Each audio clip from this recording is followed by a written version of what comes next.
Hello and welcome back to the Forum Faculty Podcast. I'm joined today by teachers from the lower school, the upper school, and the middle school to talk about that bugbear for all teachers, assigned reading.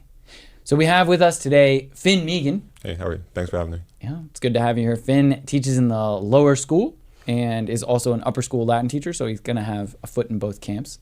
We have Joe Bissex, a veteran English teacher in the upper school. Thanks for joining us, Joe. Glad to be here. All right. And we have Shane O'Neill, a veteran in the middle school, across the board, 6th grade, 8th grade. You name it, he's probably taught it. So with assigned reading, I actually gave an assigned reading that I hope you guys have all done before we got, no, just kidding. I wanted to get a sense of the scope of the problem. So I think that the problem is, as our boys progress through school, in 3rd grade, they've learned to read, and now they're reading to learn, which is really exciting. It's an exciting place to be, and they're excited to be there. But they read continuously, but it seems like there's a drop-off a little bit in middle school, and then a steep drop-off in the upper school. Would you guys agree with that assessment, or does anybody want to clarify or add anything to that? Yeah, I think that's right. Just asking among students who have been here in all 3 schools, in the valley, in the middle, and the upper school, generally the response seems to be that everybody did and loves the reading in the lower school, mostly true in the middle school, and then there's a drop off freshman year where it's not most of my classmates are doing most of the reading anymore. So yeah, that doesn't answer the question, why does that happen, but it's interesting to note the phenomenon, and I imagine that we're better about this at the Heights than just because of how many people do read around here. But there's tons of data about the reading and literacy just going down all over the country. Yeah, that's true. And so but a lot of it wouldn't necessarily be that we're doing anything right so much as the reading cultures at home are strong. And when the reading culture at home is strong, as Alvaro makes that point frequently, right? When they see mom and dad read, they'll want to read. They'll think reading is normal. They'll think reading is what adults do. But yeah, you're right, Joe. I heard or just saw a statistic that men read on average 6 books a year. So per year, that's 1 every 2 months. It's more than I thought. And it's honestly, nonfiction. Oh, you're surprised? But you think that's high? For sure. I mean, and for women, it just fell out of the double digits, so down to about 9 or 10, depending on which, right?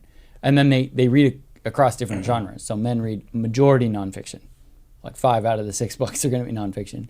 And for women, it's flipped, and it's majority fiction. So I think that's interesting because, it's a problem that as we feed students through the school system, right, they keep that habit, right? The habits that we give them often by 11th or 12th grade or that we help them cultivate, they're going to keep in their professional and personal lives. So maybe we could get to some of the causes. Why do we think our students stop reading? And the flip side of that might be when they enjoy it and you see them enjoy it, why do they enjoy it? But Finn, since you're in the lower school, why don't we start with you? Yeah, I mean, so they definitely do. I mean, they do the most reading by far in the school, right? And you have kids who go and they'll have like reading challenges across all the grades, and they'll do it by like word count or page count or book count, and it gets to just like comically high numbers where it's like, like it's in the tens of thousands of of pages or whatever, hundreds of thousands of pages. And you've reached the moon in miles. And then these other I don't do one of these because I'm not about spreadsheets that much, right? So I'm not keeping track of these, but there are teachers that keep track of every word that these kids have read. And then also even in the time that it's unstructured, but they could read during the day, or is where they might have free time during the day, is if they're not going to mass, they're going to silent reading, and it's emphatically silent reading. It's not study hall. Yeah. Right. So they're not allowed to do their homework, and they want to, right? Because they want to get that done, because that's the thing that's actually holding them back. Right. Right. Like when they get home, where it's no, you have work to do at home, but you can do silent reading here in that time. I've been here 15 years, and I forgot about that distinction, which we don't even lift until 8th grade, right? Is when we let them do homework with a pen in study hall. Yeah, certainly 6th is still required silent reading. 6th is still required silent reading. I think 7th is slides. Oh, 7th is when it's allowed? Okay. Wow. Okay. I had forgotten about that. That's a helpful distinction. Yeah, no, so so that's what they do. And then the big thing too, it might come up later, but it's during literature class, basically any of the reading that they ever do for school is done by us as a group, or specifically for literature, I read every word. Okay. to them, right? So there's never a point where I'm ever assigning them reading. And do you think that because obviously they can read, right? And they Yes. and they do read as you asserted And first. how, yeah. But is that because the books are pitched higher than what they're capable of? And So- having an adult read it is like any of us enjoying a good audiobook where you're like, wow, that audiobook actor made that character that I thought was male clearly female. Yeah. I'm glad I figured that out. Yeah. No, I mean, we do all the voices, for Nice. sure. No, Yeah. but it's Treasure Island, that's hard. it's right? it's a lot of of very pirates. similar pirate voices. Yeah. Arr. No, but they Is it because the books are yeah. harder? No, so the books are definitely pitched a little bit harder than like maybe what the least precocious student could do. Okay. But I feel very confident that they wouldn't get it to the degree, hopefully they get it when I'm reading it to them. Mm-hmm. But out of my 18 students this year in 5th grade, I mean, I'd feel really confident that like 12 out of those 18 would have literally no problem whatsoever, and are reading way harder books than So they The could Hobbit. read, what is Right, it, The so Hobbit, we do Treasure The Island? Hobbit, Treasure Island, and Wind of the Willows. Wind in the Willows. Okay. And so it's like, especially it's like, some of it's golden agey sort of literature, and so there's Yeah. and it's like in England, right? And so there's some stuff Right. going, where you might not exactly know what this like Some particular classical anecdote or this learning whatever references, is about. Yeah. But in general, it's not too hard for them, or it's not prohibitively hard for them. And so it's like they get more when I read it to them, but Yeah. they definitely read at that level. Well, and I think sorry, go ahead. Sorry, I had a question. Follow up with Finn. Isn't it true that they read along with you though? For sure. You're not just reading it and they're taking it. So some teachers take it a few different ways, right? It's like my only rule is just for the sake of like keeping their like trying to build habits is they have to have the book with them, but they don't have to. For my class, they do not have to have the book open. Okay. Right, so it's like a lot of them will read along because like they like to read along because they're like kind of like eager to see like just ahead of me or what I'm about to say or like whatever, like they see the joke coming, right? And then some of them just have the book out there. I know some teachers, as long as they might have the book out, but they let them draw or sketch or doodle as long as it's what's happening in the book at that moment. So Right. how do you as Yeah. a teacher, I just want to ask this, Yeah. a practical question that other lower school teachers may have. How do you as a teacher read for a long period of time and make sure you haven't lost anybody? Yeah, I mean, I don't think you can ever guarantee you haven't lost anybody. That's true. Right. So for sure, so I would Fair never enough. claim that I've never lost anybody. Right. Right. They're lost. No one was ever lost in a Finn Mehigan classroom. But I mean, one of like the main thing about it is that I try to do a really good job reading really good books to them. Right. So it's like these are books they're emphatically interested in. Yeah. Right. So if it's something else, it's like and because they're all books that I love, and you also, I mean, my whole shtick all the time is like they need to know that I'm really into this book and I'm excited to be reading it, even if it's my 8th year in a row or whatever reading it. Right. But it's like, I'm so like, this is my favorite part of The Hobbit today. Yeah. Right. This is my favorite. Like, this is where I die laughing at Wind of the Willows. Yeah. Right. This is, I mean, like whatever, like the crazy action scene you didn't see coming in Treasure Island. Yeah. And so even if I'm not trying to like pitch them on it every day, because that just gets like exhausting, trying to be Right. like, no, I promise this is the best part. And you're like, okay, Yeah. well, you were lying all the other times. right? Best part. And no, but it's like they know that I'm excited about it. It's never like, okay, guys, I guess we got to get out Wind in the Willows. Right. No, it's like, oh, it's time. Yeah. And then how long does the reading aloud take? So in I the mean, classroom? it's probably it's a good 25 minutes per 40-ish minute period maybe. And so basically it's usually the last period of the day. Okay. Right. And so it's like, so they've come in from like, they're exhausted in a way that a 10-year-old could ever be exhausted. Yeah, so melting out of their not at all, desks. but also kind of Yeah. entirely. Right. And so they come in from their last break and they just have like this one thing to kind of push through. Right. And so it's like, that's why we give them the most enjoyable task. Yeah. Right, because apparently they used to do like math last period, and then everyone was like, "We don't know how to add," right? Because it's like they're We're just like they're crying. Yeah, they have no idea what's happening, right? And so we just read for we might get some stuff out. We read for a little bit. Maybe we talk about it a little bit. Maybe we don't. I think some people talk about it more than I do, but I don't always want to just be like, all right, close the book, and then like I was kidding. You actually had to be really paying attention in a quiz way, right? And then like ask them to tell me things about it. Yeah. And then after this, like, and then it's the end of the day anyway, so we're like packing up, writing down homework, so it kind of like fills the period. Like it's the perfect activity for that period. Okay. Yeah.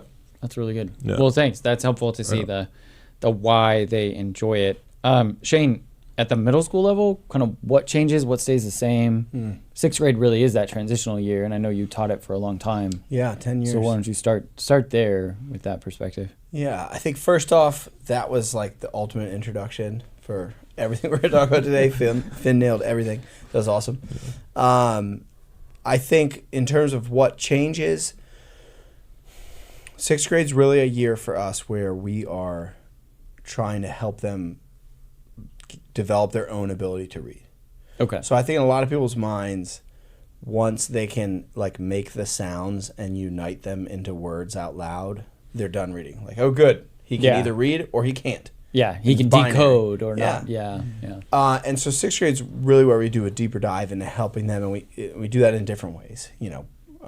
Breaking down what we're trying to look at, the different levels of the what the book is trying to accomplish and what we can get out of it, and on and on. I'm not going to get down into the weeds, but that's kind of how we look at things. And so we're reading it with them sometimes. So we have a variety of instructional methods, right? Okay. We're reading it with them. They might be reading it on their own.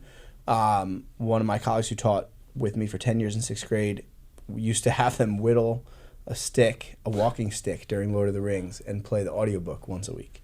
Nice. Right. And so they're jaunting through the Shire. Right. And with a phenomenal voice actor. Yeah. Right. That's the Rob Inglis version. I think that's the only unedited or It's not just a random LibriVox recording that he Yeah, pulled up. yeah. I think it was whatever was free that morning. I'm not sure. But yeah, he's really good. Yeah, so different ways to get him to engage with the book and to get more out of it. So to start appreciating more and more and more. And I think we would also look at it in middle school of, each book, what are we trying to accomplish with the book? And so let me give you an example of that. Okay, yeah. Some books might just be, we're trying to present them to them to enjoy on their own. Like it's a standalone, wonderful thing to do. Lord of the Rings, we do the Fellowship of the Ring, sixth grade. Slightly ambitious, I would say, for a normal sixth grade reading level. Yeah. Right? They do the Hobbit in fifth, but that kind of the story is so strong, it kind of carries you through. Yeah, no, it's way more plot driven. Yeah. Yeah. Yeah. So Fellowship of the Ring, so we do that later in the year. So in order to prepare them for that, we do the Little Prince earlier in the year. Some people love it, some people hate it. In general, I think we are able to bring it alive for most of our students because we're not trying to quiz it that way. Yeah. Like you mentioned, we're not trying to read every detail in Lord of the Rings, right? Like, what country did he fly over and learn how to draw the shape of at night? Like, that's a gotcha question. We're not looking for that. Right. With that book, what are we trying to accomplish with Little Prince? Appreciate it on its own, but introduce them to the idea of allegory. And so, turns out, Tolkien says he hates allegory. He's writing a history with Lord of the Rings, right? It's more complex than an allegory. But for a student who maybe has never read anything where it's drawing on anything outside of the plot, Right. that is a big first step if they're going to jump right into it. Yeah, moving Fellowship of the through Ring. the concrete to the abstract, right, is helpful. Exactly. And they read some Narnia in the lower school, right? Yeah, they do in third and fourth. Okay. Okay. Yeah. So there's a little bit of like pre allegory there too. That's cool. I'd not known that. And yeah, The Little Prince is a hard one for me. Every time I read it, I get something different out of it. So it is something where it's allegorical, but like maybe there's not a 1-to-1, and so that's No, okay. and we don't present it as a 1-to-1. Exactly, like I said, that's okay, right? But are we starting to think that maybe there's a deeper level than just the plot? Right. Right. It's not just and that's an odd one, because if it is just the plot, you're like, why do I care about this little boy who goes and meets a fox on his planet with the rose? Sit in on one of the classes. Right, yeah. But a lot of, like, with just the concrete story, you're like, why would I care, or why should I care? Which starts to get to, I think, one of the problems when the boys struggle with reading. It's like, why was I just made to read that, right? And for the younger boys, I think a lot of it is, Mr. So-and-so's excited, and this is cool. Let's do this, right? Yeah. But as they get independent judgment, they start to think, well, that's great that you're excited, but I still don't get it, right? So it's cool that sixth grade tries to act as that bridge and give them a little bit more of the judgment, the ability to see. What do you see happen as you move now up into 7th and 8th grade? I think we do continue to build off of that. Maybe the approach is a little bit different. It might be more similar to what Joe will lay out for high school, but perhaps the approach is a little less student driven and a little bit more of this could be a difficult thing that I think teachers maybe should wrestle with in their own classroom. Like, are we assigning books because this book is a great book and everyone that goes through my class has to know it and have it be a part of them and love it and possess it, right? Yeah. Okay.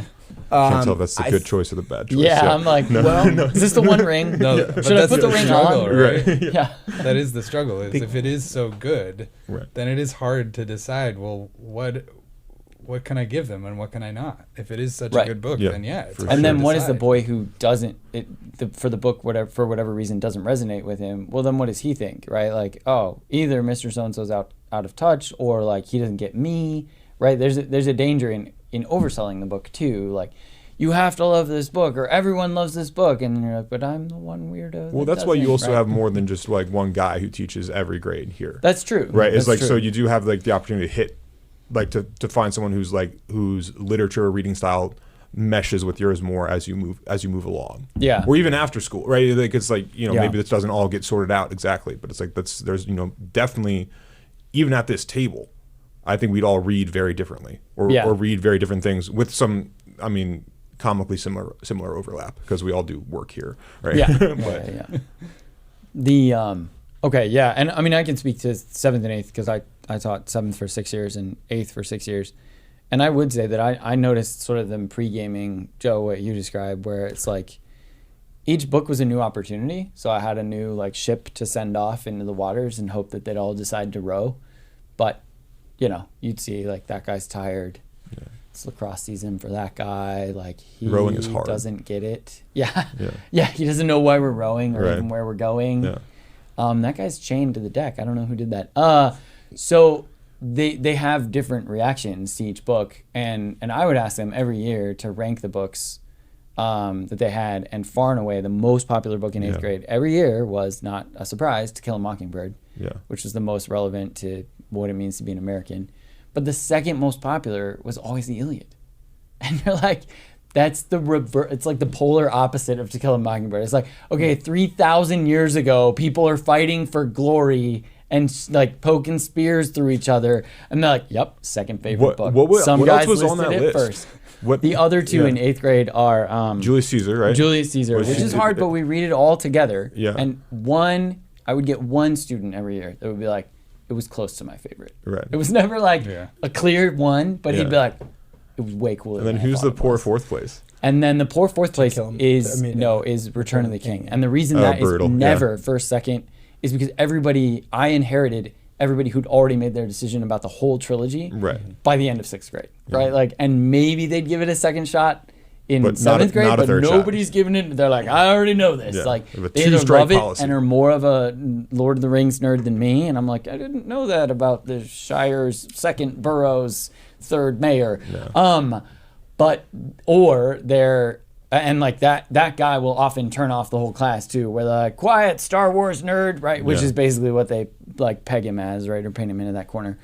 So that's interesting. And then in 7th grade, I'm going out of order, but in 7th grade, the books have changed a bit, and it's been many years since I was in 7th grade, but we would try to read, because the core combines, right, the history and English, and that leads to sometimes just strange trade-offs that get made where you're like, well, like Eagle of the Ninth is a really good book. I They've think. since dumped that. Yeah, I know it's gone now. It's just Johnny And Tremaine 2 years in a row. It's Johnny Tremaine 2 years in a row. Which is worse. I like Johnny Tremaine. I like too. Johnny. But and Carry On, Mr. Bowditch, which I think is no longer Also in the dumb. 6th grade. Oh, yeah, man. exactly. Yeah. So anyway, I get it. Like we gotta get rid of these books sometimes. And it might be the wrong time to read that book, right? Like Rosemary Sutcliffe definitely knew how to write about the ancient world. Like she is a good writer, and she tells a good story. But Eagle of the Ninth, which one kid, after reading it, pronounced Eagle of the Ninth in class. Yeah, it's It's like, so what's the the ninth? ancient pronunciation. And I was like, okay, bless your heart. What was it? Yeah. What was the name? What was it? Are you gonna tell the poor kid? Right. So the Eagle of the Ninth. What else did we read? Yeah, Two Towers, which I actually really liked. The middle of the story is where you really get to know the hobbits and become the epic heroes that they surprisingly become in that trilogy. I feel like and then Treebeard's got some wisdom for us during this podcast. Yeah, exactly, Too, yeah. actually, Gandalf probably come back does. to him. Yeah. So there's some amazing stuff that happens there, and then we cycled through a number of other books. Shackleton Stowaway is definitely at grade level and a really fun read, but the boys kind of took it in different ways, right? It's definitely historical fiction, where some of the boys feel manipulated by historical fiction, where you're like, wait a second, are you using literature to try to get me to understand history? And so they stiff arm the story because they're like, this really happened? No, these conversations didn't really happen. And you have this weird dialogue with a boy about how real it is. So yeah, I don't know. I just saw a mixed bag overall in 7th and 8th grade. And then now I'm in high school and I talk to the boys about their literature classes. But Joe, you're in the literature classroom. So what have you seen? Yeah, I was just thinking about your original question about assigning hard books, or like and we've continued to talk about that. And part of the decision is that we want the books to be increasingly challenging to our students as they get older. Good point. Yeah.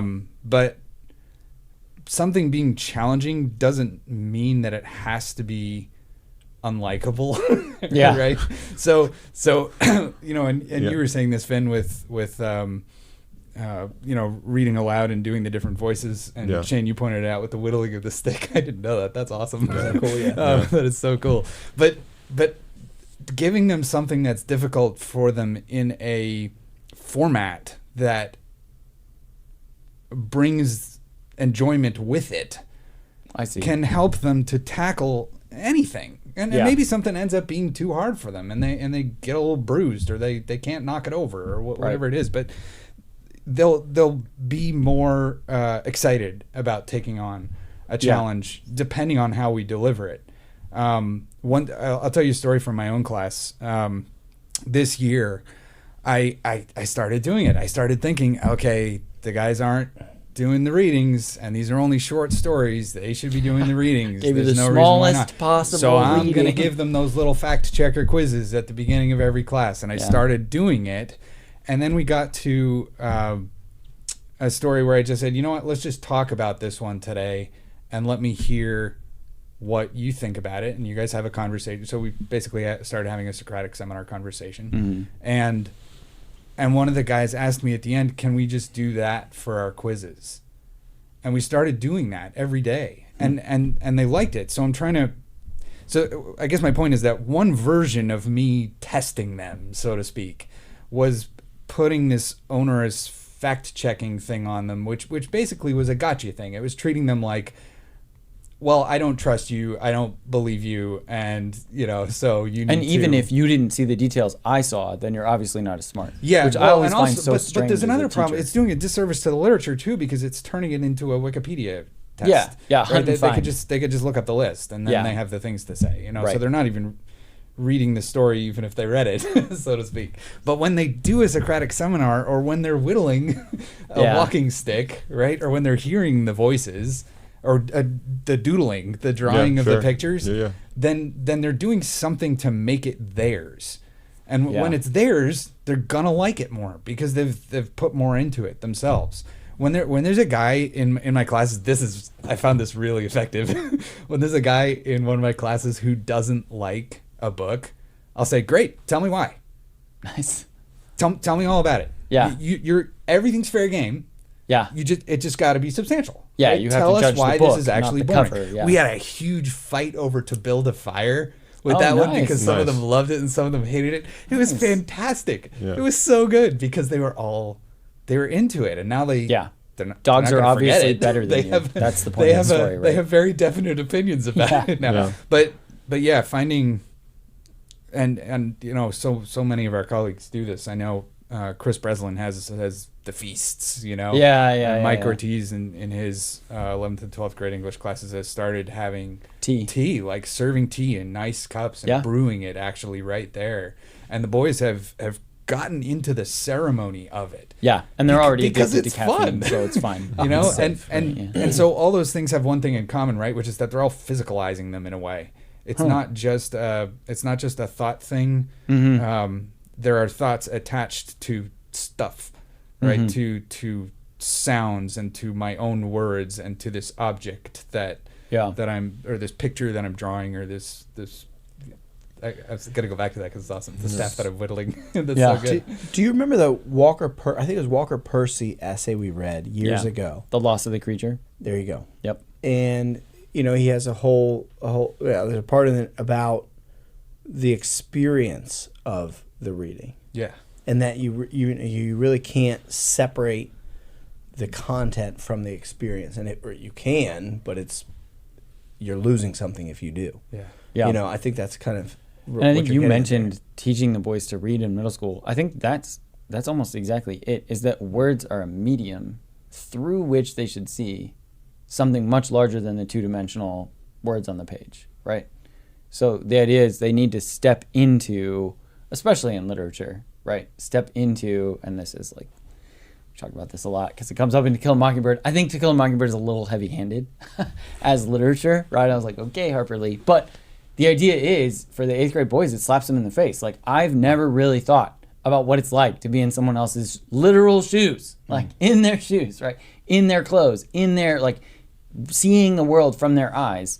And that literature allows them to live 1,000 different lives, right? To live in 19th century Russia and 18th century England and all these other cool places that would be literally impossible for you to access any other way. And it's not possible. Finn, you were saying reading the whole book, and that's a treasure, that's invaluable, and it's not possible to do with the longer works, the more challenging works as you get further through middle school and high school. Well, yeah, you're going to read Victor Hugo next year. It doesn't mean you can't read anything. But also, that's true. Like, I mean, reading something. Let me just, because I got another story on this one. Yeah. Like, some students were telling me that they didn't like a particular book. And they said... You don't want to throw the book under the bus by telling us what... You can at least tell us the students. No. or the teacher. I don't want to put any names. All right. I don't want to attach any names to this, right? Okay. So they're telling me, I don't like this book because it's just about X. Fill in the blank, right? Theme. It's just about this theme. And I said, no, it's not. What were you reading? Yeah. And so we ended up having this conversation about it where they did start connecting it more to people's experience and how oh my goodness, I almost just said the characters' names.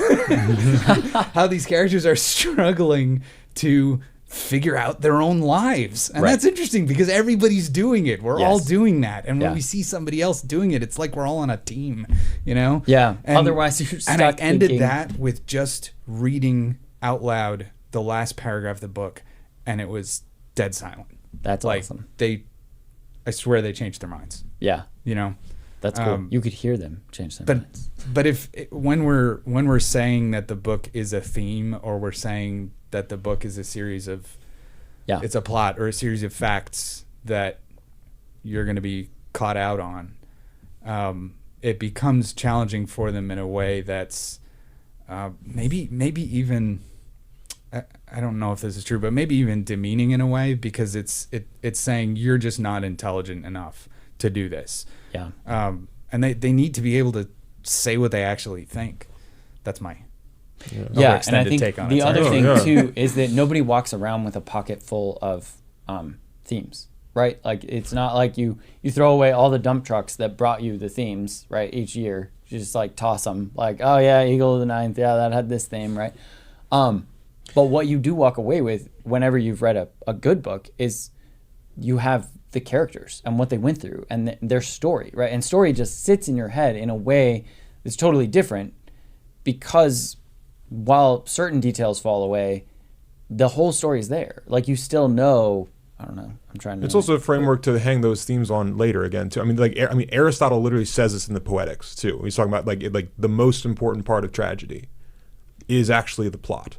Yes. And it's not the only thing about tragedy, but it's like you can hang things on a plot, right? Yeah. You can remember other things later. You can have which he calls the mythos. Yeah. Right? So it's which is our word for myth. Right. It is the story that matters most. Yeah. And it's like you can't leave it there, but like that has to be the starting point.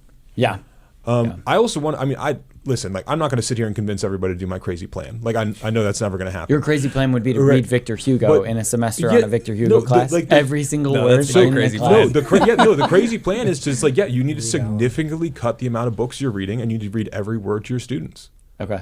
And it's like people are going to be like, oh, but then we don't get through the books. Like, they never got through the books anyway. That's what we're all saying. We're all at this table because they weren't reading the books. At least, right? If you can actually be like, okay, fine. All we get to read is, I mean, pick one, right? What would be what's a big meaty tome?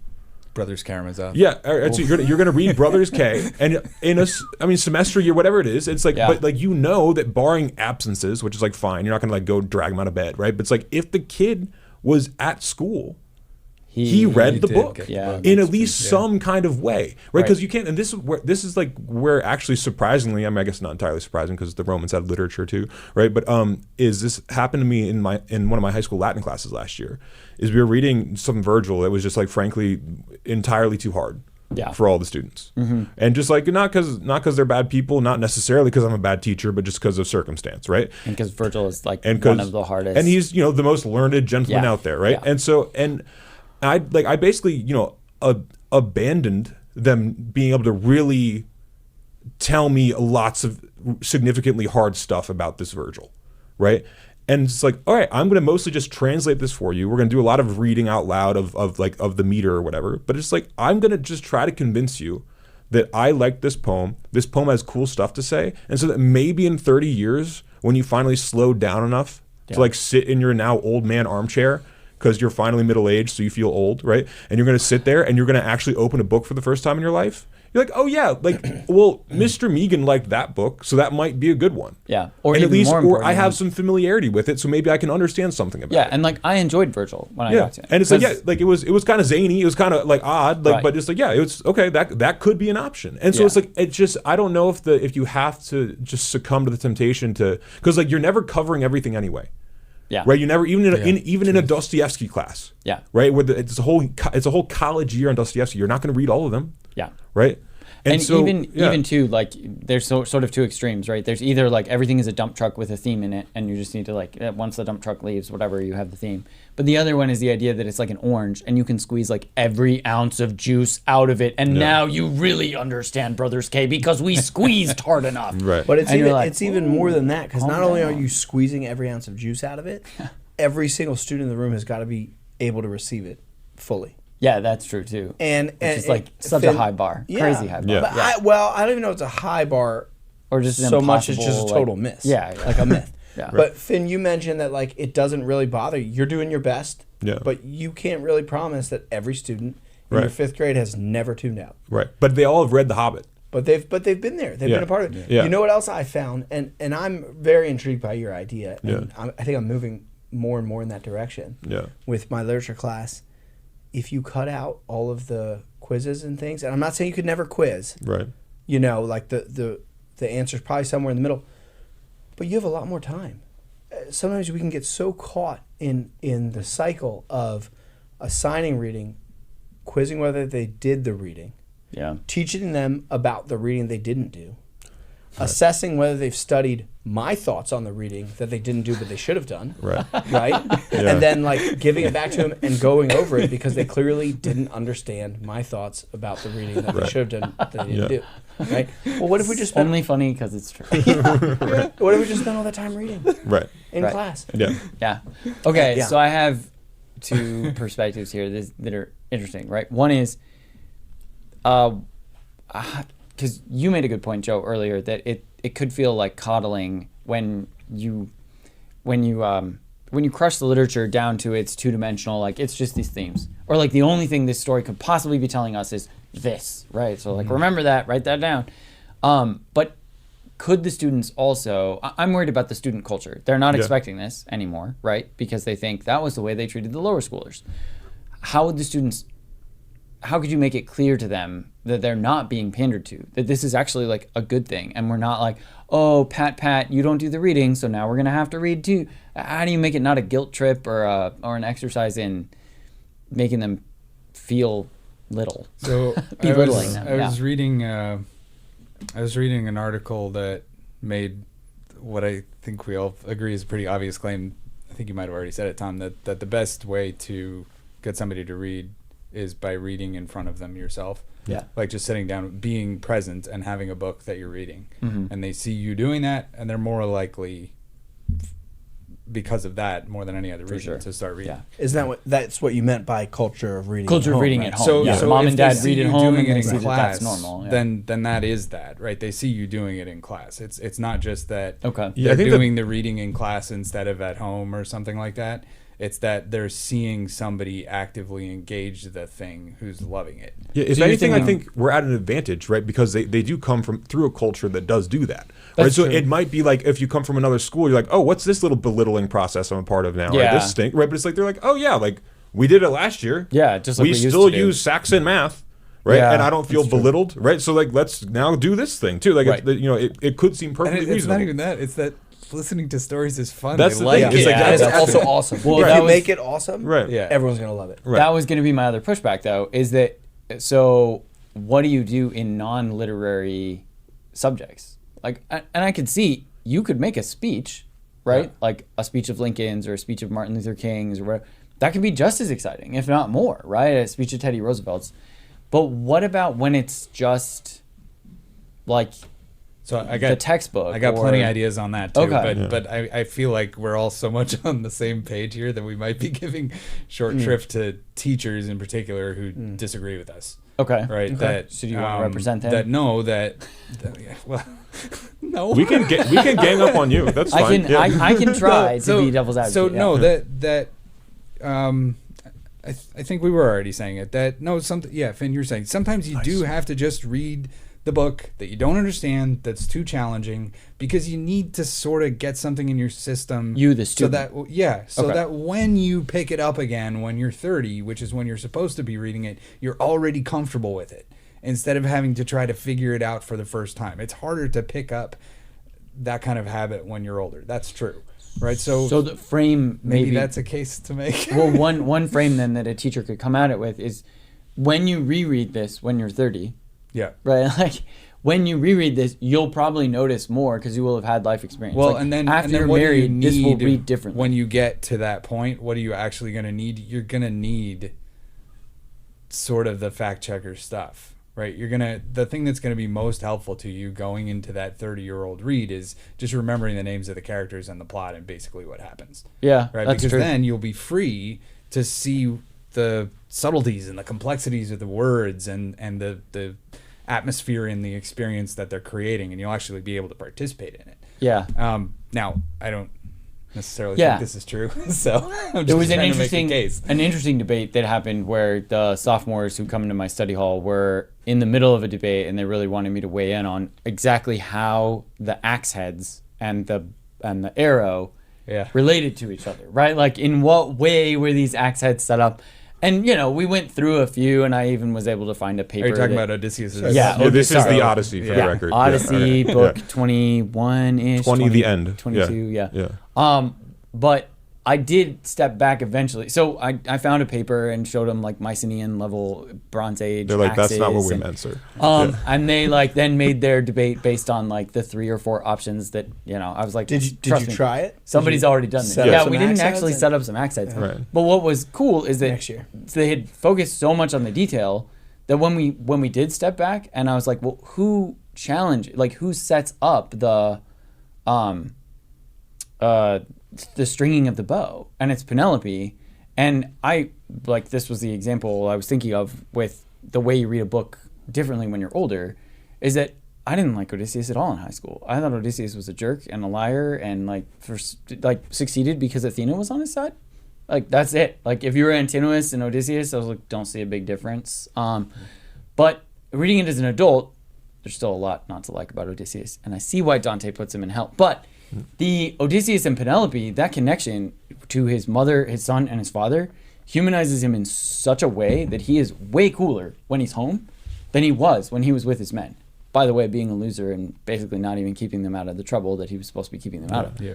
So bringing up that Penelope is the one that sets up the axe heads and like is the one that knows her husband so well that this is part of like Penelope's who are you, how have you come back, right? It's been a long time. Yeah, so All of that it's that. not so much about historical accuracy about axe heads or about a particular position in which they were set up as about the way the people are interacting with each other. Right.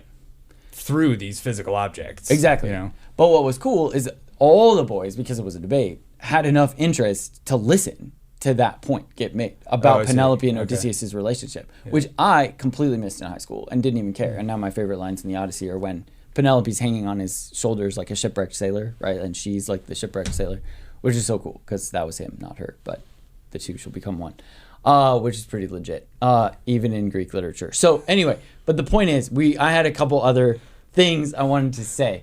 So one was the classroom culture, right? If you don't have a classroom culture of it, it could look weird. The second is, what do we do for different genres or genres that may be more boring? I see this argument as, and I know we had this podcast here a while back, a reason to ditch textbooks. Or either to choose textbooks that are written in conversational style so that when you read them, they don't sound textbooky. And I would say Mark Grannis's like fits this description. I love reading it, and you can find like Amazon reviews of it that are like, it's like the teacher was just talking to me. Like, this person in Ohio, right, found this book. I mean, no shade to Ohio, y'all. It's okay, like, no, yeah, it's a good great, state. Yeah. Yeah. But the idea might be that there are books that won't pass the reading test. Yeah. And you should ditch them. Well, this is, I think, why you have to think about why books even got invented in the first place, right? Paper was cheap. Well, because we were or like why writing got invented in the first place. Because Plato wanted us to have worse memories. Literally, you know. No, go ahead. But basically, right, is that this is just like a way to kind of make some idea that your teacher, your parent, your whatever has, right, and they have now a way to like kind of pass this idea along more permanently, right? But if it's not an idea that you would kind of want to hear from somebody in the first place, then like the problem is at a deeper level than like the book. Yeah. Right. So it's like, and so it could be like the nice thing is that we have these really excellent authors from, I mean, just like, let's take just, whatever golden age of literature you want to talk about. Right. And so like, they're just the best to ever do it. Like your dad's not as good at storytelling as J.R.R. Tolkien is. Yeah. Like probably, I mean, maybe if your dad's J.R.R. Tolkien, right. But it's Priscilla just like, Tolkien would disagree. Right. Yeah. But it's like, okay, we need the best of the best there. Right. And so we're gonna have this written down permanent record of like these best stories. Right. But if something can just be told to you by someone else, that's better. Right. You are going to actually hold on to it longer and better if it's just coming from a person that you're actually in relationship and conversation with. Okay. Right. It's like we don't need, so for some of the really good speeches that are literary, right, we want the exact version that they spoke because they did the best job. Right, they're the J.R.R. Tolkien of their Lincoln, of their particular genre or time. Right, right. But for a lot of just like the facts of things, it's not a particularly good or bad version. Yeah. So just go straight to a human being, right? So and to the human being who knows a lot about this can fill in gaps and talk about it in a more intelligent way than just like the bare bones of the case that you have in front of you. So this is answering another question though that's interesting that I would formulate this way, right? We could talk about books that are too hard for them to have read in high school. Yeah. And a good example would be, pick a favorite obscure author. I like Ammianus Marcellinus, right? Yes. Late antique historian, super fun to read. Nobody has time to read him, right? In high school especially. But if you have a good enough teacher, the teacher's job is to have read him, right, and then bring him into the classroom. Yeah, but not necessarily in the way where we'd be like, okay, the 33 extant books of Ammianus Marcellinus, starting at book 1, right? Because nobody has time for that. Right. So you're saying that the reading life of the teacher is then something that the teacher brings to life, brings in. Yeah, for sure. Yeah, brings into the classroom. Yeah. Which is a greater argument for lecture rather than reading. So like lecture could have its place still too. For in sure. different genres. Okay. Yeah, depending on what you need or Yeah. on what's out there. Because you want ideally the best. Right. Right, you don't always get the best, but you want ideally the best. Okay. Right, and so it's like, and so to have someone like, I mean, like, you know, Joe was literally my 10th grade, like, English teacher. Right. Right. So it's like, you know, it's like full circle, right? So you got the best. Right. So no, I did. Right. Is that I did get, you know, so I got the books themselves too. But then when it is time for lecture, right, I got his, not cookie cutter, but his particular Joe Bissex ideas about this stuff, right? And having done a deep dive in his own reading life about various things, Yeah. right? And then so now I see it through a like I saw it at that point at least, or partially through a Joe Bissex lens, Yeah. which is better than just like random author. And I don't have a problem with whatever random textbook author. Like they could have really good ideas too, but Yeah. like I know Joe, Yeah. I trust Joe, I like Joe, Right. right? Well, You know, like, thanks. yeah. And so it's like, you know, so he's who I'd want to hear from. Yeah. So, okay, because this was my other thought. Would you guys, or have you ever been open to, I taught Antigone in Greek, but on the last few days in preparation for the final, we read the whole thing in English. Yeah. And it was cool to see how many things clicked. But the other way that we were reading was assigning parts. Yeah. Would you guys, Yeah. do you ever have your students read lower, middle, or upper school? Lower school and I'll be quiet for a second because I feel like I've been yelling at this microphone. But We love it. lower school we definitely don't, just because it is a little bit. I mean, I know it's not necessarily too hard for all of them, but it's like but we can definitely read better than they can Shit, because they're definitely. small, Yeah. right? And so be like, okay, they could read like out loud. We could like pass it around. We will in history class sometimes, and they read Okay. different sections for me. Yeah. But it's like if I want to give them the best version of this art, I'm not the best artist, but I'm better than a 10-year-old. Right. Right. So it's like, so I'm gonna read Success. to them. Yeah. Whereas I think, changes drastically. What for do you y'all. think, Shane? Reading from the boys, hearing from the boys while reading a book in common. Yeah, you know, I think it gets to a couple things. One, I think we've made this point in different ways, but I'm not sure it's been crystallized. I think we're all advocating for a variety in literature class, right? Like if you're just I really think every book you have to sit down and think, what do my students need to learn out of this? What am I trying to accomplish with this? What's the best way for them to read this? What's the best way for me to talk about this? Yeah. What's the best way for me to make this book come to life? All these questions, right? And so in some cases, that might be having multiple students read the book. So we just got finished with Julius Caesar in 8th grade. Yeah.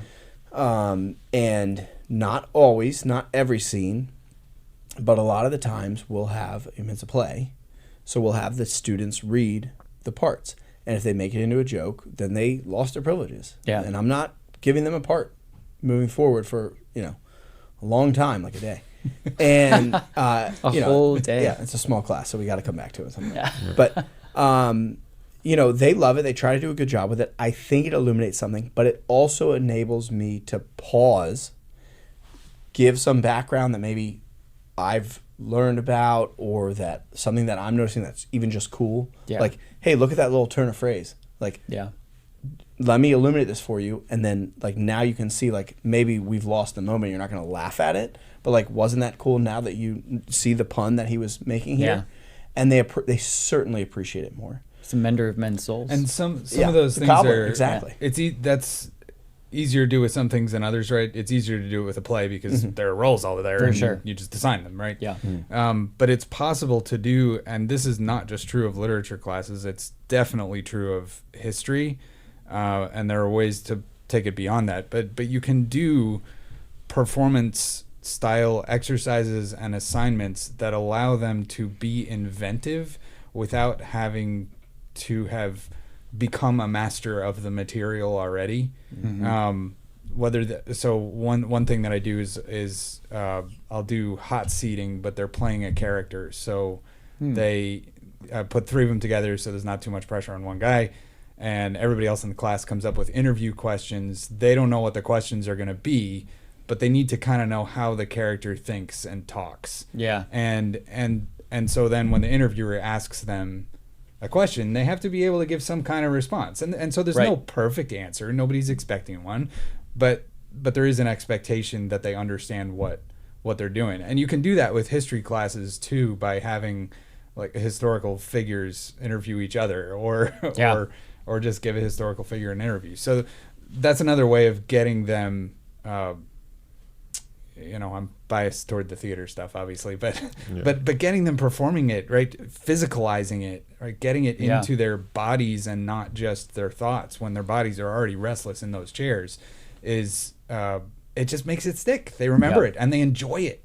And they get to know that character better. Yeah, for sure. Like I remember doing this with Agamemnon in the Iliad, and that that kid ended up doing his paper at his December paper on Agamemnon as a character, and I thought, wow, he just gave so much more thought to this character because he had to think, wow, what's terrible about this guy? What's ridiculous about this guy? What might he be worried about people laughing at him because of the way the Q&A went, right? Like Agamemnon can very easily be painted as a buffoon, right? He's a not as competent leader as some of the people he's leading. And you're like, that's a rough place to be.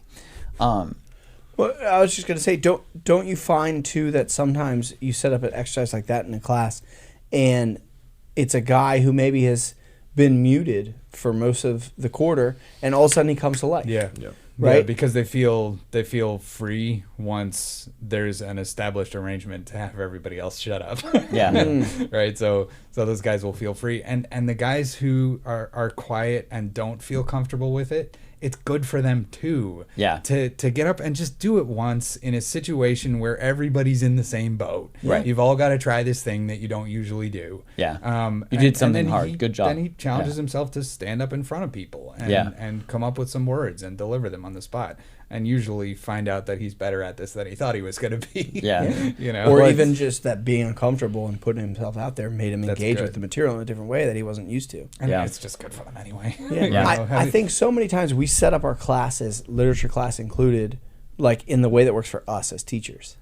Yeah. But I think sometimes we forget that we're teaching students, and we're not just teaching students. We're teaching specific boys, like this group of boys, this year in this year in this place. And so, trying to figure out how it's going to get through to them, I think is huge. Gotta sacrifice that book, maybe. That one book that you love. Right. Yeah, no, for sure. It's funny because we're also, in some ways, I imagine we took rather circuitous ways to get here, right? But it's like, I was a little nerd in school. I read every dang word I was supposed to, pretty much, for a long time, right? So it's like, so for me, it's a very easy, like, why don't you just read it? It's a cool book. Yeah. And it doesn't occur to me that they might be like, but this is a terrible book. I don't have time for this. I don't like the book. And so we definitely. It's almost funny to hear myself talking about it like this, being like, we should read less. Because as a student in school, it's like all I was like, this is the best stuff. It's like, oh, my homework is to read for 13 pages. Okay, I just get to read for 13 pages now. Right. Like I don't have to. Like that's what I'm supposed to do. Yeah, it's like when my job is to go to mass here. Yeah. Like 3 times a week, it's like, your job is to go to mass. I'm like, okay, Sweet. great. Like, this is the Where best. do I sign? Right, and that's the question, too, is that does that, something I meant to mention at the beginning was, it isn't just that the assigned reading goes down, right? Yeah. It's often that the reading for fun goes down, which you said was, like, astronomical, right? Yeah. We know that there's like, the kid in each literature class who still reads for fun. Right. Mm-hmm. And then often pretty narrowly in the genre that a teenager will define as his genre, So are you saying like maybe, or I'm seeing an opportunity, perhaps, that reading less in the classroom could give the boys more opportunities for the teachers to encourage, like, hey, what are you reading at home? And no longer get the excuse of like, oh, I barely keep up with what I have to read for school. So, right. I don't know. I don't see it as like a legitimate excuse for the most part. I see. Yeah, I don't like. I think the reason I'd advocate for reading so much in the classroom is because that's the only chance you have where they're not supposed to be doing anything else. Yeah, and so you can actually make them read. Because I think a lot of it is I was kind of like percolating on this conversation. Right, is the thing that we see that fewer people do in lower school. Right, is like the band practice and stuff like this, where it's basically all the work that you can just not do and people don't know immediately that you didn't do it. A lot of the boys tend not to do, right? So, boys tend to do their math because like we check math every day. Yeah. right? But even if you do your really diligent trombone practice, right, your orchestra conductor might not be able to tell if you did 20 or 19 or weeks. 0 minutes the next weeks. day. Yeah. Ultimately, he'll know, right? But they have such little idea about any sort of long-term consequence. So as soon as anything moves into a long-term consequence, as opposed to just like, oh, they'll know tomorrow. Yeah. You start to jettison it. Yeah. Is as it goes on, and so it's like, because they don't have to, they're not required to do band anymore, so that doesn't get jettisoned, or like that's just equally jettisoned by the boys, right? And so then like, okay, now he won't probably, like, he might not call on me tomorrow, and I don't have to know if like Johnny Tremaine took place in Boston or New York or whatever, right? And so it's like, all right, like, we'll just we'll figure it out. It was East Coast for sure, and like they'll tell me, right? And so is there a difference? I mean, same city, right? And so they just we they, just offended they, most of the listeners. I mean, that was always the goal, right? is they don't, the consequence isn't actually real to them yet. Yeah. Right. So they just kind of don't, for the most part. And I'm not saying like every kid who's listening to this be like, no, I just didn't have time. Like, sure, there are people who just didn't have time. Right. But I think in general, it's just like they don't make time for it. Yeah. There's a ton of kids listening to this, so I think there are no kids in New York or Boston listening anymore. But Joe, you wanted to say something? Ohio stands strong. If we're talking about this, should teachers assign reading kind of question, I think it sounds like maybe what we're coming to with work that's done outside the classroom is, yes, like assign reading, but make it enjoyable first, right? Yeah. Make it something that they already can identify as good, even when it's really difficult. Yeah. And then assign the thing that they should go do on their own.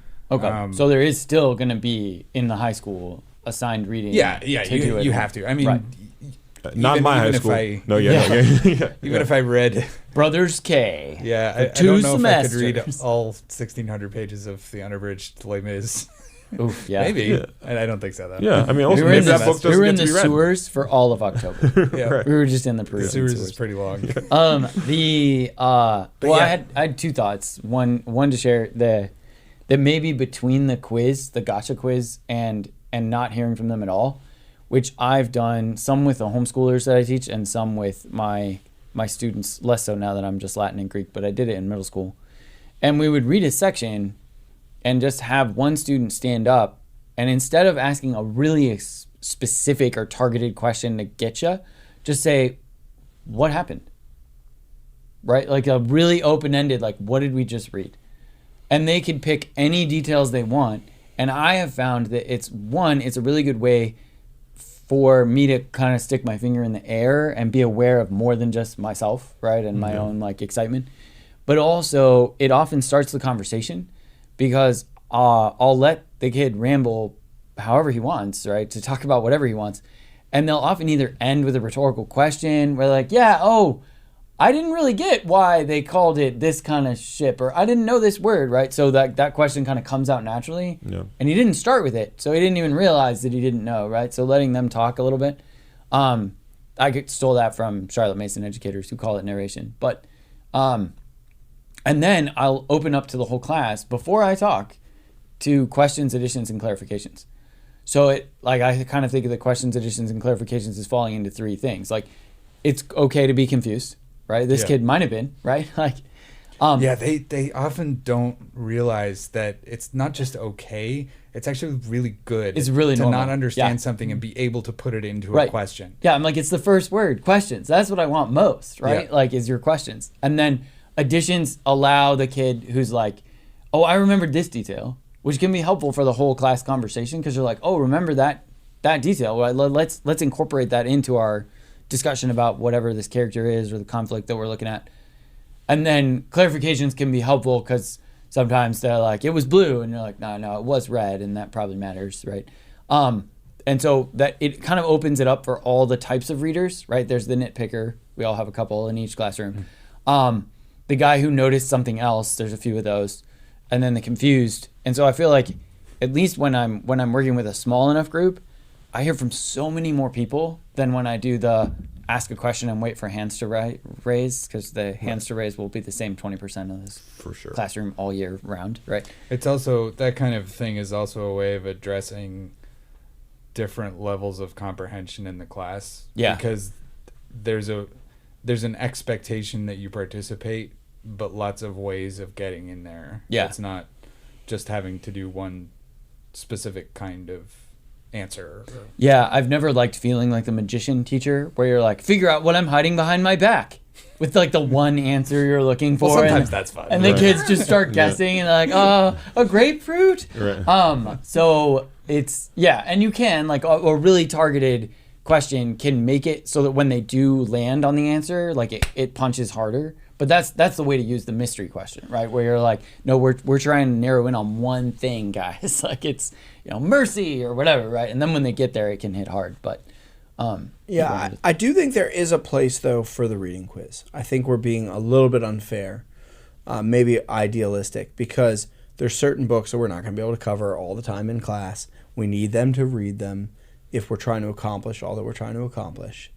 And even though it sounds like, I mean, we didn't set out to do this before the podcast. It sounds like we're all in pretty close agreement about how we'd like to run our literature classes. Yeah. But the reality of the matter is that we sometimes do need to assign reading, and that most human beings, maybe particularly school-age boys, need a little stick with the carrot, right? And so I do think that sprinkled in reading quiz, particularly trying to not choose crazy specific details. Right. Because that's kind of the gotcha. But then at the same time, if it's a super obvious broad theme, Cliff Notes can take care of that. Or call it even Spark Notes now, even better than Spark Notes or ChatGPT. AI Notes, is the outside the classroom door 45 seconds before class. Yeah. Hey, what is he going to ask Talking about to today? the three kids who did do the reading. Yeah. And so I think that is a balance, but that does keep them honest a little bit in terms of doing their reading. And then I think promoting, so I will use a reading quiz a little bit, something that kind of we didn't get to. But the other thing is just promoting the culture of like, we're trying to accomplish something here. Yeah. And if you don't, you having done the reading I assigned, and I promise, I'm trying to assign as little reading as possible to accomplish this thing. Yeah.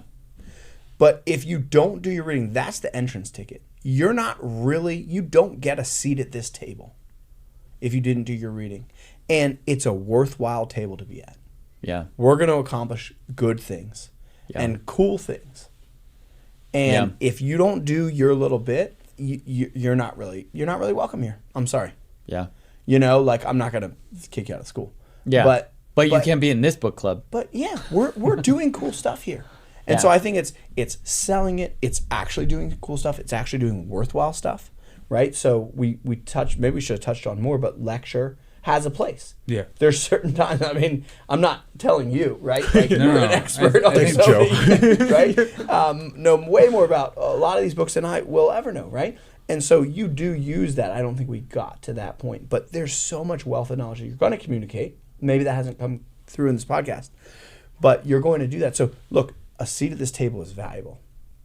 All you have to do is give it your best shot to read the stuff. Maybe it's a difficult text. Maybe it's not your favorite text. Maybe you had a sports game last night, or some sort of a Latin competition or whatever. Sure, those happen too. That's for Tommen. That's a good excuse. Those are Saturdays though. So All right, so the weekend reading. Right. Anyway, that I feel like I hadn't had a chance to put that out there. Like, there's a place for all that stuff, but I think if you get that kind of an attitude of like, we're trying to accomplish a worthwhile thing, here's the ways we're going to do it. Yeah. Worthwhile. Have you seen? Sorry, a question for this. Like, have you seen different ratios of kids who read in different years depending on how you approach it? Like, of their at-home reading, or is it pretty consistent across the years for you? It's like, okay, sixth graders always fall into 3 of them read, 4 of them kind of read, the rest of them don't read, or is it like, actually no, this year we had a vibe, and we had Mr. O'Neill's table of literary virtue or whatever, and we crushed it, right? And like you had actually 16 kids read pretty consistently. Like, do you have different kind of stats for you? Not, I don't need stats, you right? Need but a sign on your he's desk. he's not a spreadsheet guy. So you're cool just giving him. Yeah, I mean, that's why I kind of walked it back. I do not want a spreadsheet, to be clear. Yeah. So briefly, I would say 100%. I've seen that. Cool. Slight caveat would be, there's also differences in your class. Right. Yeah. I I think you address really well what it looks like when it's going well. Yeah. And then, so at that point, that'd be my quick answer. I'd kick it over to Joe because I feel like I've also been screaming at the mic a little bit. So, have you found that in high school, like when it works well and when it doesn't? Yeah. And What's the it right now? Like, do you actually see different numbers of boys reading on different years, or is it always just that boys of this age always read this amount? And based on your change of tactic. Yeah. Yeah. Yeah, So I don't know that the numbers are. I don't know that the numbers are getting better. When I started looking more closely into them, I kind of got a little discouraged, you know. Right. Yeah. But I think that's a reason to talk about this, right? Yeah. Because if there's a lot that we can't do, right? We don't know who is sitting down and reading a book in front of them at home. Maybe it's nobody. Maybe it's everybody. There's nothing we can do about that. Or very little. Yeah. Right. But Well, it's a whole horse and water kind of situation. Like, obviously, we're never gonna be able to like strong arm all the children into reading. My answer to that question, if it is an answer to that question, is that I want to know if there's something that I can do to light the fire a little more, right? Or to put a little oxygen on the fire. Right. And I think that the thing that I'm running into in my, as I wrestle with this, is that I have to master myself. Because it means that I have to change some things, and it means I can't necessarily do everything the way that I wanted, and it means sometimes I have to give the kind of assignments that I don't really feel comfortable with, or I'm just not as good at,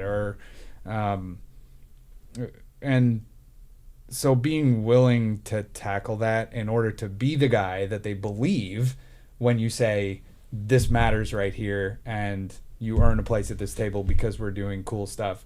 Right. If they don't believe you, then they're not going to do it, right? But they do, because you've already shown them that you're a guy that takes this really, really seriously. So to do all the stuff that, each year you got to realize, like, this is still something I could do to be a better teacher. Yeah, find a way. Yeah. Find a way to bring it alive. It's always hard to say. Find a way to bring it alive. Find a way to keep growing. But yeah, I'd say, like, one thing I'm going to do, I think, taking away from this, is I'm going to find ways to read more in class. Yeah. And no, I'm not going to read the whole book. I'm going to lecture sometimes. You didn't quite will win there, Finn. definitely give, critical analysis assignments and hopefully not too many reading check quizzes. maybe some whittling. Just a few. Some whittling. Some music. Maybe. Yeah. Construct a miniature sewers of Paris. Yeah. Like Audio in class. literally though. We'll just do it in class. Why not? Yeah. That's good. Yeah. Well, I think that was really good. Thanks, guys. I really appreciate all your perspectives, and I think Joe made the best point, right? That we keep having this conversation so that we can improve as teachers. And so it actually just kind of peeking inside each of your classrooms was the treat for me today. So thanks so much for coming in, and thanks for joining us on the Forum Faculty Podcast. We'll see you next time.